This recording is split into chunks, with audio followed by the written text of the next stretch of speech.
கர்த்தருடைய பரிசுத்த நாமத்துக்கு மகிமை உண்டாவதாக. ஒரு நல்ல வார்த்தையை கேட்போம். ஆண்டவர் நம்மோடு பேசுகிறார்.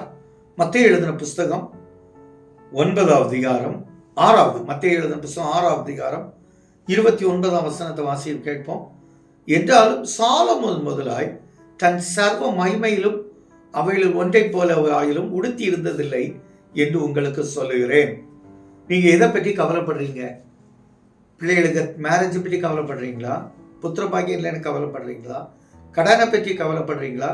சொத்துல பிரச்சனை இருக்குன்னு கவலைப்படுறீங்களா? எதை பற்றி கவலைப்படுறீங்க? ப்ரமோஷன் வரலன்னு கவலைப்படுறீங்களா? என் மகனுக்கு வேலை இல்லையேன்னு கவலைப்படுறீங்களா? என் மகளுக்கு வேலை கிடைக்கலையேன்னு கவலைப்படுறீங்களா? நீங்க எதை பற்றி கவலைப்படுறீங்க? கர்த்தர் சொல்றார், சாலமோன் முதலாய். சாலமோன் கூட அப்படியே ஒரு ட்ரெஸ் போட்டிருக்க மாட்டான். அவர் சர்வ மகிமையிலும், தேவனுடைய சர்வ மகிமையிலும் அவைகள் ஒன்றை போல ஆகியும் உடுத்தி அப்படி ஒரு காஸ்ட்லி மேனா உங்களை கத்தர் கொண்டு போகிறார்.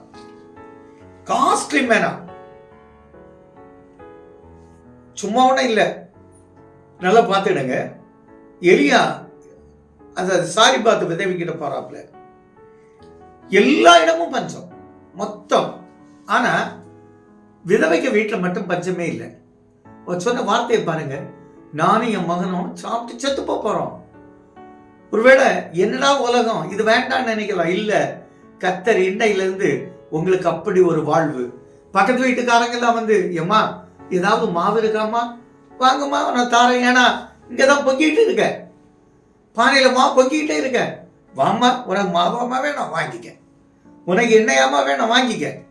அப்படி உங்களை தானம் பண்ணுகிற அளவில் இல்லை, பெரிய சீமானாய் மாற்றுகிற கர்த்தர். அதான் சொன்னார், சர்வ மகிமையிலும் கர்த்தர் உங்களுக்கு எடுத்து கொடுப்பார்.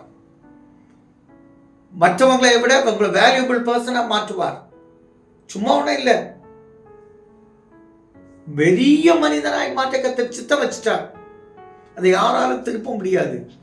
நல்லா பாருங்க, எசேக்கியா ராஜா சனகரிப்பு ரொம்ப நிந்திக்கிறான், கஷ்டப்படுத்துறான், தூஷிக்கிறான், கவலைப்படுறான். ஆண்டவரே இவன் இப்படி கஷ்டப்படுத்துறானே, உங்களை நான் தூஷிக்கிறானே, விடனா நான் அவனை ஒரு மூக்காங்க ஏற்பட்டு நான் இழுத்துறேன். அவனை ஒரு தூதனை அனுப்பி அவ்வளவு பேரை அழைத்து அவனுக்கு பெரிய பொக்கிஷத்தை கொடுத்தார். அதே போல உங்களுக்காக கர்த்தர் தூதனை அனுப்புவார். அவரே வருகிறார், அவரே முன் செல்கிறார். எங்களால தகப்பனே, அப்படி இன்னைக்கு கவலைப்படுகிறதுனால் நீங்க ஒன்றும் கவலைப்படுறதுனால ஒன்றும் கொண்டு போக முடியாது. சரீரத்தில் ஒரு மூலம் கூட்டவும் முடியாது, குறைக்க முடியாது. கவலைப்படாதுங்க, கர்த்தர் பெரிய காரியத்தை உங்களுக்கு செய்ய போகிறார். ஆண்டவரே, கவலைகள் மறந்து மகிழ்ச்சி தங்க கிருபை செய்ய நல்ல பிதாவே. ஆமென்.